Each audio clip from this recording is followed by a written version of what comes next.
अस्सलामुअलैकुम, welcome to my channel. उम्मीद है आप सब खैरियत से होंगे। अल्लाह पाक आप सबको अपनी अमान में रखें।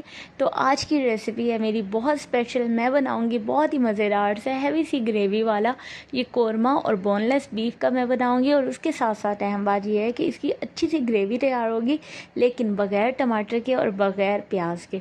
तो ज़बरदस्ती रेसिपी बनाते हैं, बहुत मज़ेदार सा ये कोरमा रेडी करते हैं। बिस्मिल्लाहिर्रहमानिर्रहीम। मैंने ले लिया तकरीबन ये 1 किलो बीफ का गोश्त है और ये बोनलेस लिया है मैंने। बहुत छोटे साइज़ की बोटियाँ ले ली हैं मैंने। छोटे साइज़ की होंगी तो जल्दी गल जाएंगी। और 1 टेबलस्पून इसमें लहसुन का पेस्ट डाला है। थोड़ा सा तकरीबन 1 टेबलस्पून ही मैंने इसमें दरदरा सा पिसा हुआ धनिया डाला है। इससे इसकी लुक और टेस्ट बहुत अच्छा हो जाएगा। और 1 टेबलस्पून मैंने इसमें नींबू का रस डाला है। 1 टेबलस्पून सुरख मिर्च का पाउडर डाला है। और ज़ीरा और धनिया पाउडर वो भी 1 टेबलस्पून डाल दिया मैंने। उसके बाद हल्दी पाउडर ½ टेबलस्पून, नमक 1 टेबलस्पून डाल दिया। बहुत बेसिक मसाले। और उसके बाद इसमें तकरीबन आधा किलो दही डाल दिया मैंने। 1 किलो बीफ में आधा किलो दही डाल दिया। और अब जी इसे बहुत अच्छे से मिक्स कर लेना है। मिक्स कर लेने के बाद इसे तकरीबन आपने 2 से 3 घंटे के लिए इसे कवर करके रख देना है। फ्रिज में रखना है। जैसे आजकल बहुत गर्मी है तो इसे बाहर नहीं रखना, फ्रिज में ही रखना है।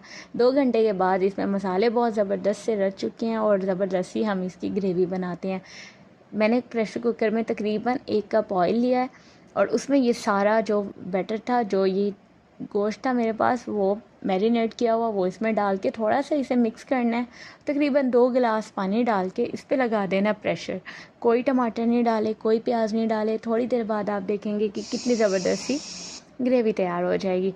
प्रेशर इसका मैंने खोल दिया और जी ज़बरदस्त सा ये रेडी हुआ है या नहीं चेक करते हैं। मैंने बोटी चेक कर ली थी, वो बिल्कुल गल चुकी है जितना मैं उसे टेंडर करना चाहती थी। तो जी ज़बरदस्त सा ये रेडी होने वाला है। अब इसकी खुशबू को बढ़ाने के लिए मैंने इसमें छोटी इलायचियाँ डाल दी हैं। और जी देख सकते हैं कितने मज़े की ग्रेवी है। अभी इसको मज़ीद खुश्क किया मैंने और थोड़ा सा इस पर गरम मसाला स्प्रिंकल किया। और जी बेसिक मसालों के साथ, सिर्फ़ और सिर्फ घर के मसालों के साथ ज़बरदस्त से ये कौरमा रेडी हो गया। ग्रेवी चेक कर सकते हैं आप कितनी ज़बरदस्त सी बनी हुई है। कोई टमाटर नहीं था, कोई प्याज नहीं था, कोई पैकेट मसाले नहीं थे, कोई एक्स्ट्रा इलायचियाँ और बड़ी इलायची और एक्स्ट्रा मसाले नहीं थे। बहुत बेसिक चीज़ों के साथ बहुत ज़बरदस्त किस्म का ये कौरमा रेडी हो गया, बीफ कौरमा बोनलेस। और जी उम्मीद है रेसिपी पसंद आई होगी। रेसिपी कैसी लगी अपना फ़ीडबैक ज़रूर दीजिएगा। अपना ख्याल रखिएगा, दुआओं में याद रखिएगा। मेरे चैनल को इसी तरह से देखते रहें, सपोर्ट करते रहें।